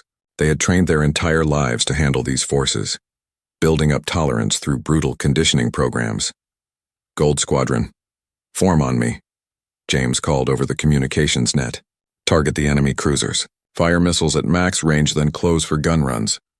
His squadron, 12 fighters moving in perfect coordination, unleashed a volley of missiles equipped with basic artificial intelligence. These were not smart weapons in the galactic sense, with sophisticated electronic brains. They were simple, cheap, and numerous. The Drennic's point defense system shot down the first wave easily, and the second. But the third, fourth, and fifth waves overwhelmed the defenders through sheer numbers. Explosions rippled across Drennic's hulls as missiles found their targets. Then the fighters closed to gun range and opened up with rail cannons. Small caliber rounds, nothing like the massive projectiles fired by the capital ships, but devastating against the lightly armored sections of the enemy vessels. James wove through enemy fire, his hands steady on the controls, years of training guiding every movement. A Drennic's fighter tried to intercept him, firing plasma bolts that tracked his movement with sophisticated targeting computers. But James had been trained to dogfight against other humans, who used similar prediction algorithms. He broke hard left, then rolled and dove, the maneuver straining his body but putting him on his opponent's tail. A 2-second burst from his guns and the enemy fighter came apart. "Splash 1, James called. "Gold 3, you've got 2 on your tail. Break right, I'm coming around." The space battle became a chaotic furball of ships and fighters, weapons fire crossing in all directions, debris spinning through the void. But within the chaos, the humans fought with practiced coordination, their training and experience giving them an edge that technology alone could not provide. Renth watched his fleet dying and felt fear for the first time in his military career. 40 ships destroyed in the first 10 minutes, 60 more damaged and withdrawing. His casualties were catastrophic, and the human fleet showed no signs of slowing down. Where were these primitive savages supposed to be? These were professional warriors, fighting with skill and determination that exceeded anything in his experience. "All ships, fighting withdrawal to New Haven orbit. We'll use the planet for cover." But Admiral Wong had anticipated this move. She had studied every major galactic fleet engagement for the past century, learning their tactics, understanding their strategies. She knew how they would react under pressure. "Deploy the Marines," she ordered. "Boarding actions on all damaged enemy vessels. I want prisoners and intelligence." Sergeant Linda Torres led her platoon out of the assault shuttle and onto the hull of a crippled Drennic's cruiser. Her magnetic boots held her to the surface as she moved in hard vacuum, her suit's life support providing oxygen that she might not need for another 4 minutes anyway. Human lung capacity, evolved for high-altitude survival on Earth, gave them an advantage in vacuum operations that few species could match. Her squad placed breaching charges on the hull and blew a hole into the ship. They poured through, weapons ready, moving with the efficiency of constant training. Drennick's crew members, still reeling from the damage their ship had sustained, found themselves facing armed humans in powered armor, fighting in their own corridors with savage efficiency. The battle for New Haven system lasted 6 hours. When it ended, Admiral Renth had 147 ships left out of 200. He had lost 53 ships completely destroyed, thousands of crew dead, and dozens more vessels too damaged to fight. The human fleet had lost 42 ships destroyed and 70 damaged, but they controlled the space around New Haven, and their troops were landing on the planet below to reinforce the colonists. Renth sent his surrender request to Admiral Wong personally. She accepted it with military courtesy, then had him transferred to a holding facility. The galaxy would learn about this battle within hours, and nothing would ever be the same again. News of the battle reached the Galactic Council within minutes through the quantum communication network. What happened next was unprecedented in galactic history. Every major news organization, every military intelligence agency, every government from 70 different species immediately focused on New Haven. Battle footage streamed across billions of displays, showing the impossible. A primitive Deathworld species destroying one of the galaxy's most powerful military forces. The council chamber descended into chaos. Ambassadors shouted at each other in dozens of languages while translators struggled to keep up. Some species called for immediate intervention, others demanded sanctions against Earth. A few quietly began recalculating their diplomatic positions regarding the humans. Observer Nira stood at her station, her multiple eyes watching the footage again and again. She had been studying humanity for months, reading their history, analyzing their culture. Unlike the others, she had seen this coming. Now she requested permission to address the council, and the speaker, desperate for any voice of reason, granted it immediately. Silence fell as Nira activated the central display. Images of Earth appeared, rotating slowly. Then footage of human cities, human technology, human daily life. The council members watched, confused about where this was going. Honorable members, Nira began, her translator rendering her words in every known language. I have spent considerable time studying the human species. I would like to share what I learned. Perhaps it will help us understand what we have witnessed. She brought up geological data. Earth is classified as a Class 12 death world. That is not merely a designation. It is a warning. Earth's gravity is 1.2 times standard. This means humans evolved under crushing weight that would exhaust most of us within hours. Their bones are incredibly dense. Their muscles are far stronger than their size suggests. A human child has physical strength comparable to an adult of many of our species. The display shifted to show Earth's weather patterns. Their planet experiences extreme climate variations. Temperature swings of 50 degrees are common. Storms with winds that would tear apart our structures. Ice ages that covered continents. Droughts that lasted generations. Humans survived all of this. They adapted. They thrived. What does weather have to do with military capability? Demanded a council member. Everything, Nira replied. Because environmental pressure creates evolutionary pressure. But that is only part of the story. Let me show you human history. The display changed to show a timeline spanning thousands of years. Battles, wars, conflicts that lasted decades. Weapons that evolved from crude clubs to nuclear bombs. Humanity has been at war with itself for 10,000 years. Not occasional conflicts like most species experience. Constant warfare.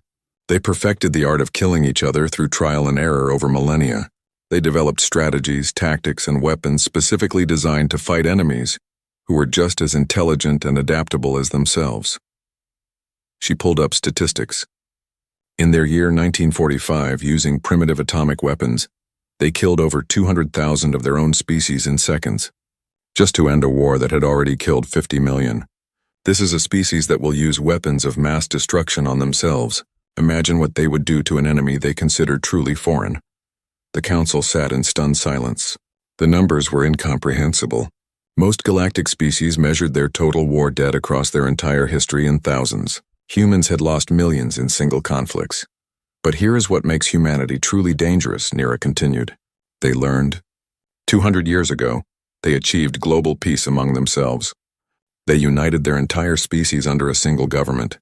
They ended hunger, cured diseases, reached into space. They did all of this while secretly building a military force designed to fight galactic powers. They prepared for war while offering peace, because their history taught them that peace only lasts when backed by the ability to win wars. She showed footage from the New Haven battle. Look at their tactics. Kinetic weapons to bypass energy shields. High acceleration maneuvers their crews can survive, but ours cannot. Boarding actions in hard vacuum. Fighter coordination that requires split-second timing. Every advantage they have comes from their evolution on a death world and their history of constant warfare. They are not lucky. They are not primitive. They are specialists in violence, and we challenge them to do what they do best. A murmur ran through the council, fear mostly, but also a dawning realization that humanity represented something the galaxy had never encountered before. Ambassador Richard Hayes had been watching from his observation post. Now he requested permission to speak. The council granted it, curious to hear what the human would say after such a devastating victory. Richard stood at the central podium, looking tired but determined. Observer Nira has explained what we are. Now let me explain what we want. We did not seek this conflict. We came to you in peace. We offered friendship, trade, cultural exchange. We were willing to share our knowledge and learn from yours. But High Commander Toral decided that peace was weakness. He decided that our desire for cooperation meant we were incapable of defending ourselves. He paused, letting his words sink in. He was wrong, and now 53 Drennic ships are destroyed. Thousands of soldiers are dead on both sides. My people on New Haven have lost 12,000 civilians. For what? For pride? For the Drennic's empire to prove it could conquer a farming colony. You invaded us, protested the Drennic's ambassador, who had remained silent until now. You destroyed our fleet. We defended ourselves, Richard corrected, and we will continue to defend ourselves. But we do not seek to conquer you. We do not want your territory. We want to be left alone. However, if anyone else decides to test us, they will learn the same lesson the Drennics just learned. Is that a threat? Demanded another ambassador. It is a promise. Humanity will not be victims. We will not surrender our sovereignty. We will not allow our colonies to be attacked without response. But we also will not be aggressors. We seek peaceful coexistence with all species willing to respect our rights. And if the Drennic's empire seeks revenge? Someone asked. Richard's expression hardened. Then they will face the full might of Earth's military. What you saw at New Haven was 500 ships, less than a quarter of our total fleet. We have orbital weapons platforms, defensive installations, and military reserves that have not been deployed. If the Drennics want total war, we will give them total war, and it will not end well for them. High Commander Toral watched the council proceedings from his command center on the Drennic's homeworld. His 4 hands clenched into fists as he listened to the human's words. He had lost a fleet, lost face before the entire galaxy, lost the respect he had spent decades building. And for what? To learn that the primitive humans were not primitive at all. His advisors stood nervously around him, waiting for orders. Some urged caution. Others called for massive retaliation. But Toral was intelligent enough to recognize reality. The humans had defeated one of his best admirals with a smaller force. They had tactics and weapons his military had never encountered. And if their ambassador was telling the truth, they had reserves that dwarfed what they had already shown. Send a message to the council, Toral said quietly. The Drennic's empire formally requests a ceasefire with humanity. We will withdraw our forces from New Haven. We will pay reparations for the damage caused. And we will respect Earth's territorial sovereignty. His second-in-command looked shocked. Sir, we cannot simply surrender. Our honor demands vengeance. Our honor demands survival, Toral snapped. I was wrong about the humans. I underestimated them completely. They are not a species to be trifled with. If we continue this war, we will lose more than ships. We will lose everything. Across the galaxy, other species began making similar calculations. Some saw opportunity and sent diplomatic overtures to Earth. Others pulled back military forces from human space. A few started their own weapons development programs, realizing that the galactic balance of power had shifted dramatically. On Earth, celebrations erupted in every city. Humanity had faced a galactic power and won. The victory parades would last for weeks, but in military headquarters, in government offices, in research laboratories, people understood that this was only the beginning. The galaxy now knew what humans could do. Some would seek friendship. Others would seek ways to counter human advantages. And a few would see humanity as a threat that needed to be eliminated. Admiral Wong returned to Earth a hero, but she immediately began planning for the next conflict. Because she understood something fundamental about galactic politics. Peace was temporary, and power determined survival. The fortress system of Outpost 7 sat on the edge of Drennic space, a massive military installation surrounded by defensive platforms and patrol fleets. For 3 months after the New Haven incident, High Commander Toral had built up forces here, gathering ships from across the Empire. Pride and anger had overcome his earlier caution. The ceasefire had been rejected. The Drennic's empire would not accept humiliation from a Deathworld species. Toral stood in his command center watching the tactical displays with grim satisfaction. 2,000 warships surrounded Outpost 7. The entire Drennic's military pulled from border regions and colonial protection duties.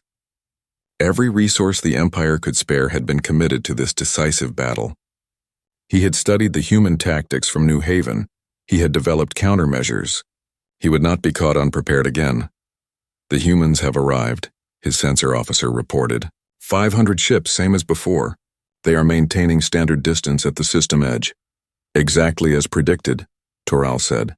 They rely on the same tactics, the same fleet size. They think their previous victory makes them invincible. Today we show them otherwise. All ships execute battle formation Alpha. We will crush them with overwhelming force. But Admiral Wong had not come to repeat New Haven. She stood on the bridge of the Defiance, studying the massive enemy fleet with the calm of someone who had anticipated exactly this response. Humans had been fighting wars for 10,000 years. They understood that enemies learned, adapted, and sought revenge. She had planned for this moment from the day the ceasefire was rejected. They think we are predictable, Wong said to her officers. They think 500 ships is all we can field. They are wrong on both counts. Send the signal. Execute Operation Hammer. Across the system, space rippled as additional human ships dropped out of hyperspace. Not 500 this time. 1,500 warships emerged from jump points that had been carefully calculated to surround the Drennic's position. Carriers, destroyers, cruisers, and the massive dreadnoughts that were twice the size of anything seen at New Haven. Earth had committed everything to this battle. But that was not all. From stealth positions among the asteroids, weapons platforms that had been secretly deployed over weeks powered up their systems. Human engineers had spent 2 months placing them, using techniques learned from submarine warfare in Earth's oceans. Patience, planning, and preparation, the hallmarks of human military doctrine. Toral watched his sensors with growing horror as the tactical situation became clear. He was not surrounding the humans. They were surrounding him, and they had brought forces far beyond what he had anticipated. How did they hide so many ships? His tactical officer stammered. Our sensors showed nothing, because they wanted us to see nothing, Toral realized. This entire situation is a trap, and we walked right into it. Wong gave her orders with precision. All ships, weapons free. Target their command vessels first.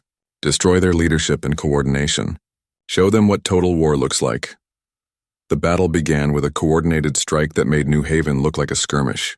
Railguns fired from 1,500 ships simultaneously, their projectiles creating a storm of metal traveling at near light speed.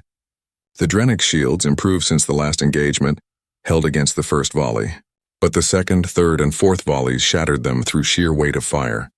Then came the new weapons. Relativistic missiles, small projectiles accelerated to 10% light speed before being released to coast toward targets. The Drennic's point defense systems could not track them, moving too fast, arriving too suddenly. When they hit, they released energy equivalent to nuclear weapons. Ships simply vaporized. Lieutenant James Park led his fighter wing in a new role, not dogfighting this time, but electronic warfare. Humanity had analyzed captured Drennic systems and developed countermeasures. His fighters broadcast jamming signals that confused enemy targeting computers, turned their own missiles against them, and created false sensor readings that showed phantom ships attacking from impossible angles. The Drennic's fleet tried to adapt, But they were fighting an enemy that changed tactics constantly. Human commanders used strategies pulled from centuries of warfare. Naval tactics from wet Navy battles on Earth's oceans. Air combat techniques from atmospheric fighters. Even ancient siege warfare principles, adapted to three-dimensional space combat. Sergeant Linda Torres led boarding parties against the Drennick's command ships, breaching hulls and fighting through corridors with ruthless efficiency. Her Marines used explosives, close-quarters weapons, and hand-to-hand combat when necessary. They fought in zero gravity, in hard vacuum, in conditions that would incapacitate most galactic species within minutes. But the humans thrived in these conditions. Their dense bones prevented fractures from impact. Their efficient cardiovascular systems allowed them to function with less oxygen. Their ability to hold their breath evolved from diving in Earth's oceans, let them operate in breached sections without life support. Every advantage Earth's harsh environment had given them became a weapon in combat. The battle raged for 12 hours. Drennick ships fought bravely, but they were fighting a species that had evolved to survive impossible odds and perfected the art of war through millennia of practice. Formation after formation collapsed. Retreat became rout. The mighty Drennick's fleet, pride of the Empire, was being systematically destroyed. Toral evacuated his command ship minutes before it was destroyed by a railgun strike that tore through its spine and split it in half. His escape pod was captured by human Marines who found him floating in space. His armor damaged, his pride shattered. They brought him aboard a human vessel, where he was treated with military courtesy and held as a prisoner of war. The final count was devastating. 1,368 Drennick ships destroyed, 612 more damaged beyond repair. Of the original 2,000 ship fleet, only 20 survived intact enough to retreat. It was the worst military defeat in Drennick's history, perhaps the worst defeat any galactic power had suffered in living memory. The human losses were significant but manageable. 342 ships destroyed, 500 damaged, 15,000 crew dead. But humanity had achieved complete victory and broken the Drennick's empire's military power in a single engagement. Admiral Wong broadcast her terms to the entire galaxy. The Drennick's empire has been defeated. High Commander Toral is our prisoner. We offer the following terms: immediate ceasefire, recognition of Earth's sovereign territory, reparations for damages caused to New Haven, and cession of 3 border systems to create a buffer zone between our territories. These terms are non-negotiable. Accept them or we continue until your military is completely destroyed. The Drennick's government, reeling from the catastrophic defeat, accepted within hours. They had no choice. Their fleet was gone, their military leadership captured or dead. Continuing the war meant the complete destruction of their civilization. The Galactic Council convened an emergency session. This time there was no mockery, no laughter when Richard Hayes spoke. He stood at the central podium addressing representatives who now looked at humanity with fear and respect. "We never wanted this war," Richard said. "We came to you in peace. We offered friendship. We warned you what would happen if you attacked us, but you chose to ignore those warnings because you could not believe that a Deathworld species could pose a threat to your established powers." He looked around the chamber, meeting eyes with various ambassadors. "Now you have learned the truth. Humanity is the product of 4 billion years of evolution on a planet that tried to kill us every single day. We are survivors. We are warriors. We are the children of Earth, forged in fire and ice and blood. We did not choose to become what we are. Our world made us this way. We have proven we can fight," Richard continued. "We have proven we can win. But we also want peace. We want to join the galactic community as equals, not as conquerors or victims. We want trade, cultural exchange, cooperation in science and exploration. But we will never again be dismissed as primitive or weak. We will never again allow our people to be attacked without overwhelming response." The Council voted that day to grant Earth full membership status, sovereign territorial rights, and recognition as a major galactic power. Several species requested embassy exchanges and trade agreements. The balance of galactic politics had shifted permanently. Admiral Wong returned to Earth 6 months later, after establishing the buffer zones and ensuring security. She was met with parades and celebrations, but she felt no joy. She had lost 15,000 crew members, young men and women who would never see Earth again. Their families would receive medals and honors, but nothing could bring them back. In a quiet ceremony at Geneva's Memorial Park, Wong stood before the wall of remembrance where 12,000 names from New Haven and 15,000 from the Fleet battle were inscribed in stone. She placed flowers at the base and saluted. These were the prices of victory, the cost of survival.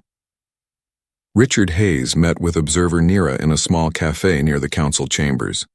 She had become an unexpected ally, her reports helping other species understand humanity and preventing further conflicts. They sat in comfortable silence for a moment before she spoke.